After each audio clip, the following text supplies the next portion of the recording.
तो दोस्तों, यहाँ पे हम डिस्कस करने वाले हैं यूपीएससी के प्रारंभिक परीक्षा का पाठ्यक्रम।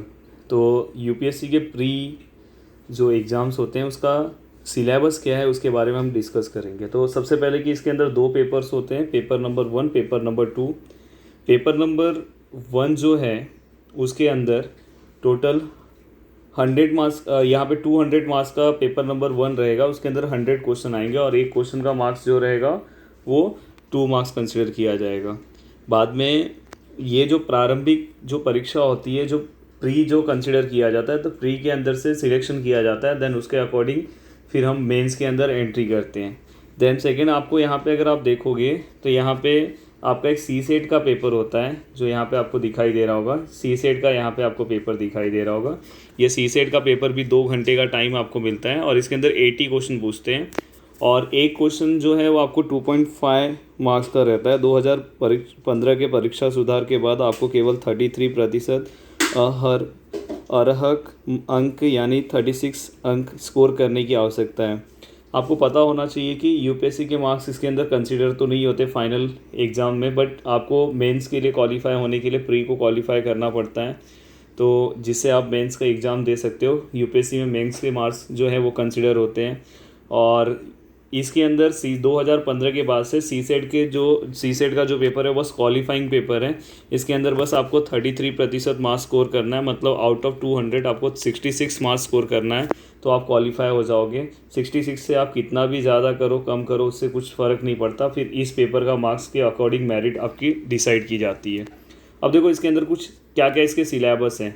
एक्चुअली मैं 1 बाय 1 मैं आपको इसके बाद के वीडियो पे एक एक सब्जेक्ट से क्या क्या रिलेट, सिलेबस से क्या क्या चीज़ें आएगी सब बताऊंगा, बट अभी नॉर्मली आपको सिलेबस से मैं बता देता हूँ कि ऊपर ऊपर से बताता हूँ। तो इसके अंदर राष्ट्रीय और अंतर्राष्ट्रीय महत्व की समसामयिक घटनाएं, मतलब कि जो नेशनल और इंटरनेशनल इम्पोर्टेंस की जो घटनाएं, करंट समसामयिक मतलब कि जो अभी करंट इश्यूज़ हैं, जैसे कि आप अपने देश में मोस्टली अभी पूरे वर्ल्ड में कोरोना से रिलेटेड चल रहा है तो आपको वैक्सीन से रिलेटेड क्वेश्चंस आ सकते हैं, ये सब और बहुत सारे इश्यूज़ हैं। देन भारत का इतिहास और भारतीय राष्ट्रीय आंदोलन, तो भारत का इतिहास इसके अंदर आपको, और भारत का इतिहास तो याद रखना कि पेपर नंबर 1 में बस भारत का इतिहास आएगा यहाँ पे। और भारतीय राष्ट्रीय आंदोलन बहुत ही इंपॉर्टेंट ये क्वेश्चन रहता है कि इंडियन जो नेशनल मूवमेंट्स हुए हैं अलग अलग उसके बारे में, जैसे कि अगर आप बात करोगे तो सहयोग आंदोलन, असहयोग आंदोलन, तो भारत छोड़ो आंदोलन, ये सब इसके अंदर आएगा। देन भारत और विश्व भूगोल, देखो भूगोल के अंदर जो ज्योग्राफी के अंदर जो टॉपिक है उसके अंदर भारत और विश्व दोनों का भूगोल रहेगा, भारत और विश्व का भौतिक, सामाजिक और आर्थिक भूगोल। देन भारतीय राज्य व्यवस्था और शासन, पॉलिटिक, संविधान, राजनीतिक प्रणाली, पंचायती राज, लोक नीति, अधिकार मुद्दे आदि। तो इसमें आप लक्ष्मीकांत का जो बुक है उसमें आपको सब कुछ मिल जाएगा। देन यहाँ पे आर्थिक और सामाजिक विकास, सतत विकास, हमने सस्टेनेबल डेवलपमेंट पढ़ा होगा, गरीबी, समावेश, जनसांख्यिकी, सामाजिक क्षेत्र की पहल। तो इसके लिए आपको इकोनॉमिक सर्वे पढ़ना है, जो इकोनॉमिक सर्वे का भी मैं वीडियो आपको बना के दे दूंगा जिससे आप 1 बाय 1 अच्छे से पढ़ सकते हो। पर्यावरणीय, पारिस्थितिकी की, जैव विविधता और जलवायु परिवर्तन पर सामान्य मुद्दे, इसके लिए विषय विशेषज्ञता की आवश्यकता नहीं है। पर्यावरण से जो रिलेटेड जो क्वेश्चंस हैं, मेनली जो करंट इशू से जो रिलेटेड क्वेश्चंस आते हैं उससे रिलेटेड आपको सिलेबस पढ़ना है। और सामान्य विज्ञान मतलब आपका जो जनरल साइंस है।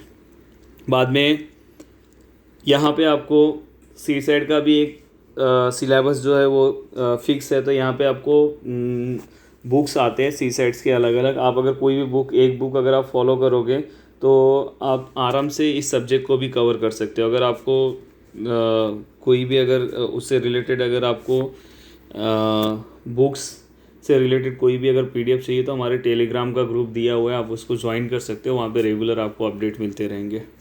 तो दोस्तों इसके बाद अब देखो यहाँ पे कुछ चीज़ें दी गई है कि 2017, 2018 और 2019 का यहाँ पे ट्रेंड एनालिसिस किया गया है कि क्वेश्चन किससे ज़्यादा आते हैं। तो अगर आप देखोगे तो यहाँ पे इकोनॉमिक्स सेक्शन से आपको क्वेश्चन ज़्यादा दिखाई दे रहे हैं। इकोनॉमिक्स सेक्शन से आप अगर देखोगे तो यहाँ पे 29 क्वेश्चन 2017 में पूछा था, फिर 25 क्वेश्चन 2018 में, फिर 2019 में भी 28 क्वेश्चन पूछे गए। सबसे बाद में एग्रीकल्चर से क्वेश्चन आता है, ज्योग्राफी से क्वेश्चन आता है, साइंस एंड टेक से क्वेश्चन आता है, राज्य व्यवस्था पॉलिटी से क्वेश्चन आता है, हिस्ट्री एंड कल्चर, संस्कृति पर्यावरण से क्वेश्चन देखो 21 क्वेश्चन है। तो आप अगर देखोगे तो इकोनॉमिक, हिस्ट्री, पॉलिटिकल, अगर आपने ये वाला पार्ट अगर अपना स्ट्रॉन्ग कर लिया तो बाकी आप आराम से कर सकते हो। और ये वाला अगर मैप का पार्ट आपने अच्छे से किया, मैप का भी अगर मैं रेगुलर एक्सरसाइज जो मैं करते जाऊँगा आपके प्री तक आपको मैं रिवाइज करा के दे दूँगा। देन यहाँ पे आप देखोगे तो यूपीएससी के प्रारंभिक मतलब ये प्री के बारे में क्वेश्चन कैसे पूछे गए 2013 से पूरा ये ट्रेंड एनालिसिस है। तो आप इसको आराम से देख लो, आपको खुद समझ में आ जाएगी क्वेश्चन के लेवल कैसे हैं। बाद में इसके बाद देखो सब्जेक्ट भूगोल, भूगोल के अंदर देखो यहाँ पे एनसीईआरटी बुक्स आपको क्या क्या पढ़ना है और कहाँ से पढ़ना है सब कुछ इसमें दिया है। जो भूगोल है, भूगोल के लिए आपको एनसीईआरटी टेक्स्ट बुक पढ़ना है। एनसीईआरटी की 7वीं से लेके 10वीं कक्षा तक की सामाजिक विज्ञान और 11वीं 12वीं की कक्षा भूगोल की पुस्तक, तो आपको यहाँ पे ये पढ़ना है भूगोल के लिए। एक्चुअली 11th एंड 12th का ज्योग्राफी और 11th का भौतिक भूगोल पूरी एकाग्रता से तैयार करना चाहिए। तो सबसे मेन है 11th का जो फिजिकल जो ज्योग्राफी का जो सेक्शन है वो बहुत ही, क्योंकि हर साल कम से कम एक प्रश्न किसी यूपीएससी परीक्षा में आता है, चाहे वो सीएस, सीडीएस या सीएफपीएफ, मतलब कि अलग अलग जो यूपीएससी जो एग्ज़ाम्स कंडक्ट कराती है उसमें किसी में भी इस क्वेश्चन में से इस पे बुक में से एक क्वेश्चन रहता है। एनसीईआरटी के पाठ पुस्तकों को उनकी अधिकाधिक वेबसाइट से अगर आपको चाहिए तो मैं आपको खुद लिंक आप मैसेज करना तो हम आपको दे देंगे। स्कूल एटलस, अभी देखो यहाँ पे आपके पास स्कूल एटलस होना चाहिए। तो जो एटलस है एक पब्लिकेशन का नाम है, तो एटलस एक आपके पास तो रहना ही चाहिए। अगर आप किसी भी अगर आपके मोबाइल में भी एक अर्थ करके एक एप्लीकेशन उसे आप डाउनलोड करके आप उससे रिलेटेड जगह जगह पे आप कोई भी लोकेशन हमेशा आपको देखते रहना चाहिए। ई लर्निंग में आप बहुत सारी चीज़ें हैं जो यहाँ पे आप उससे नहीं भी पढ़ोगे तो भी चलेगा। तो यहाँ पे लिखा है कि ये जाने दो। इस तरह भूगोल के लिए कई संदर्भ पुस्तकें हैं जैसे कि गो चेंग लियोन, माजिद हुसैन की पुस्तक अगर आपको चाहिए तो हम आपको दे सकते हैं। DR खुल्लर, लेकिन उनमें सभी सारी इस व्याख्यान श्रृंखला में शामिल, मतलब आप कौन सा भी एक बुक फॉलो कर सकते हो। इंडिया ईयर बुक, अगर इंडिया ईयर बुक का अगर आपको PDF चाहिए तो हमारे पास है, आप मैसेज करना। बहुत ही इंपॉर्टेंट होता है, अगर आप कुछ नहीं पढ़ोगे तो एनसीईआरटी पढ़ो और इंडिया ईयर बुक याद से पढ़ना है। इंडिया ईयर बुक में अध्याय 1 जहाँ पे भूमि और लोग हैं, और अध्याय नंबर 30 राज्य एवं संघ शासित। और इस साल का तो आपको इंडिया ईयर बुक 2020 का तो याद से पढ़ना चाहिए, क्योंकि आपको पता है कि अपनी जो टेरिटरी है, जो हमारा केंद्र शासित प्रदेश है, 2 हमारे पास केंद्र शासित प्रदेश है, लद्दाख और जम्मू एक्स्ट्रा आ गए हैं, तो इसलिए आपको ये पढ़ना ज़रूरी है। देन इसके बाद अगर आप देखोगे सिलेबस में आपको यहाँ पे पर्यावरण में क्या पढ़ना है और कृषि में एनसीईआरटी 11th की रसायन विज्ञान का पर्यावरणीय रसायन के अध्ययन करना है। तो जो रसायन से रिलेटेड जो है केमिकल पर्यावरणीय रसायन से विज्ञान का जो बुक है, रसायन विज्ञान का जो बुक है आपका, वो आपको स्टडी करना है 11th की एनसीईआरटी की। देन राष्ट्रीय मुक्त विद्यालयी शिक्षा संस्थान NIOS का पर्यावरण मॉड्यूल निःशुल्क उनकी वेबसाइट पर उपलब्ध है, तो ये वेबसाइट है, आप वहाँ से भी देख सकते हो। शंकर IAS के पर्यावरण पुस्तक, हाँ ये बहुत ही बेस्ट पुस्तक है, मोस्टली सब लोग यूज़ करते हैं शंकर IAS की जो पर्यावरण का जो बुक है। बाद में फिर इसके बाद इंडियन देखो यहाँ पे ईयर बुक जो है, ईयर बुक का आपको लेसन नंबर 11 पढ़ना है, 12 पढ़ना है और 27 पढ़ना है पर्यावरण के लिए। बाद में फिर इसके बाद कृषि समसामयिक के लिए हाल ही की सरकारी योजनाओं पर ध्यान केंद्रित करें। एनसीईआरटी भूगोल की पाठ्यपुस्तकों पर ध्यान केंद्रित करें। फसल चक्र, मृदा के प्रकार, सूक्ष्म पोषक तत्व। हालांकि वास्तविक परीक्षा में ये जेनेटिक इंजीनियरिंग और फसल के तरीके से संबंधित उन्नत सिद्धांतों के पूछने के चलन हैं, मतलब कि आपको ज़्यादातर जेनेटिक मोस्टली जो चीज़ें करंट में यूज हो रही है उसके बारे में आपको क्वेश्चन पूछेंगे। लेकिन याद रखें कि IFS के इंडियन फॉरेस्ट सर्विसेज के उम्मीदवारों के परीक्षण करने के लिए आपसे यह उम्मीद नहीं की जाती कि आप 200 से 200 अंक प्राप्त करेंगे। एक बार कट ऑफ सारणी देख लें। नेक्स्ट अर्थव्यवस्था में तो सबसे पहले आपको इकोनॉमिक सर्वे पढ़ना पड़ेगा। इकोनॉमिक सर्वे का तो पूरा नोट्स हमारे पास है, अगर आपको चाहिए तो हम उसके ऊपर भी आपको वीडियो बना के दे देंगे। बस उस नोट्स को आप पढ़ के जाओ तो आपको इकोनॉमिक सर्वे में, आप इकोनॉमी की कौन से भी अगर बुक पढ़ते हो, पर अगर आपने इकोनॉमिक सर्वे नहीं पढ़ा है तो आप एग्जाम में स्कोरिंग नहीं कर सकते। तिथि, नाम, संख्या, आंकड़े याद करने में समय बर्बाद ना करें। सबसे बड़ी बात, आपको ट्रेंड स्टडी में, आपको ट्रेंड एनालिसिस में स्टडी करना चाहिए, ना कि आपको तिथि याद करना चाहिए, नाम याद करना चाहिए, नंबर्स याद करने चाहिए। उसमें टाइम पास होता है और वो इतना इंपॉर्टेंट भी नहीं रहता। आपको देखना है कि जो कृषि का जो ग्राफ है वो 2018 में क्या था, तो 2019 में क्या हुआ, 2020 में क्या हुआ, क्या वो बढ़ा, क्या वो घटा। तो ऐसे ही आपको बस ये ट्रेंड एनालिसिस से याद रखना है कि कहाँ पे हमारा ग्रोथ हो रहा है, कहाँ पे हम डिक्लाइन हो रहे हैं, आपको उसके अकॉर्डिंग। बाद में, क्योंकि अर्थव्यवस्था में यूपीएससी के बहुविकल्पिक वस्तुनिष्ठ नियंत्रण प्रश्न आप अवधारणात्मक ज्ञान और किसी भी समसामयिक योजना या मुद्दे के निष्कर्ष पर नियंत्रण रखने का परीक्षण करने के लिए तैयार किए जाते हैं। और ये उसी प्रकार मिश्रापुरी, उमा कपिला, दत्त सुंदरम आदि जैसे अकादमिक पुस्तकों में समय बर्बाद न करें। ये अर्थशास्त्र वैकल्पिक विषयों के लिए हैं, जबकि उनके कुछ अध्यायों में मुख्य निबंध परीक्षा के लिए अच्छी सामग्री है, लेकिन प्रारंभिक परीक्षा के लिए उनकी उपयोगिता नगण्य है, मतलब कि ज़रूरत नहीं है। प्रारंभिक और मुख्य परीक्षा के लिए सबसे महत्वपूर्ण दस्तावेज सरकारी बजट और आर्थिक सर्वेक्षण। मैंने आपको बोला ना कि जो आपका इकोनॉमिक सर्वे है, आर्थिक सर्वेक्षण जो है, और सरकारी बजट, जो आपका बजट आता है, वो आपको उसके बारे में पता होना चाहिए। सैद्धांतिक सामयिक और समकालिक मुद्दों के लिए आप यहाँ पे कुछ दिया है उन लोगों ने। मुरुनल पटेल का यूट्यूब चैनल आप क्या कर सकते हो, फॉलो कर सकते हो। और आप सूक्ष्म अर्थशास्त्र को छोड़ सकते हो, क्योंकि यह प्रत्येक वर्ष नियमित रूप से नहीं पूछा जा सकता, और इस पुस्तक के अलग अध्याय में आगे की रणनीति दी गई है। राज्य व्यवस्था, नागरिक शास्त्र, राजनीतिक विज्ञान और समाजशास्त्र पर एनसीईआरटी पाठ्य पुस्तकें पढ़ें, क्योंकि इससे अक्षरतः प्रश्न प्रारंभिक परीक्षा 2018 में आए हैं। एम लक्ष्मीकांत के भारतीय राजनीतिक और भारत 2002 इंडियन ईयर बुक, जो इंडियन ईयर बुक के अध्याय 3, 20, 21, 28, आपको इंडियन ईयर बुक तो अच्छे से पढ़ना ही चाहिए। तो मैं इंडियन ईयर बुक के भी पूरे जितने भी टॉपिक्स है 1 बाय 1 मैं 1-2 हफ्ते के अंदर करा देता हूँ आपको।